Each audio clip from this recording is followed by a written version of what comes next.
All right, Zach, as promised, here's a couple of things you can do to work on your chest and your internal rotators, which connect your chest to your shoulders, all right?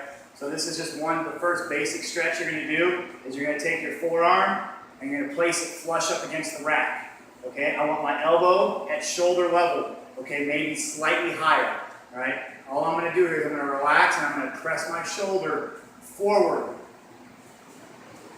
This way, as I just relax and feel that stretch coming down through my shoulder, internal rotator, into my pectoralis minor, pectoralis major. I'm just going to relax, focus on breathing. You inhale, and every time you exhale, a little more relaxation, a little more stretch.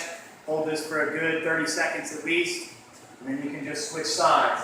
Being real careful to watch your position. Make sure your elbow's in the right position, your hands flush against the rack, and once again, I'm just driving that shoulder forward as I relax and stretch into it. All right, that's number one. All right, another one you can try, a little more extreme, so be a little careful with this one. Sitting on the ground, I'm going to take my hands and put them behind my back. Okay, it's kind of as close into my body as I can.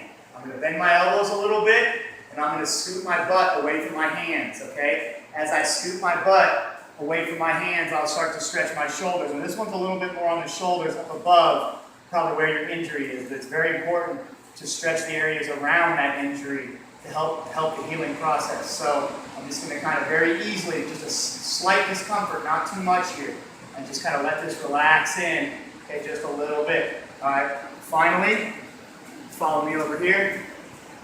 Last one.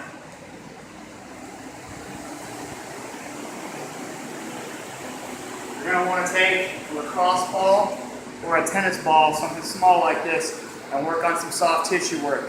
Now, I probably suggest doing this before you stretch. Okay, so hit this first and then do those two stretches I showed you. I'm going to lay on my stomach. I'm going to carefully try to place my hand behind my back or as close as I can get. If it's on the ground, that's fine. Just as close as you can get. It's right in the small of your back. I'm going to take this ball and I'm going to put it right at the top of my chest.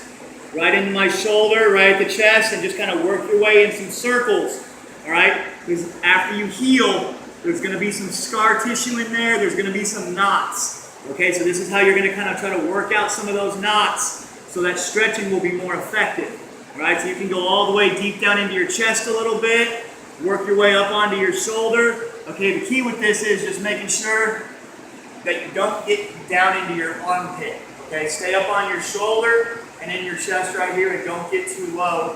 Down on the armpit right there, there's a nerve bundle right there. So if your fingertips or anything starts to go numb, okay, you know you're a little bit too low and you gotta work your way up a little higher on the chest, okay? So roll it out, do your internal rotator, okay? And your shoulder stretch there. Try those out for a little bit, see how that works, and let me know. Good luck, man.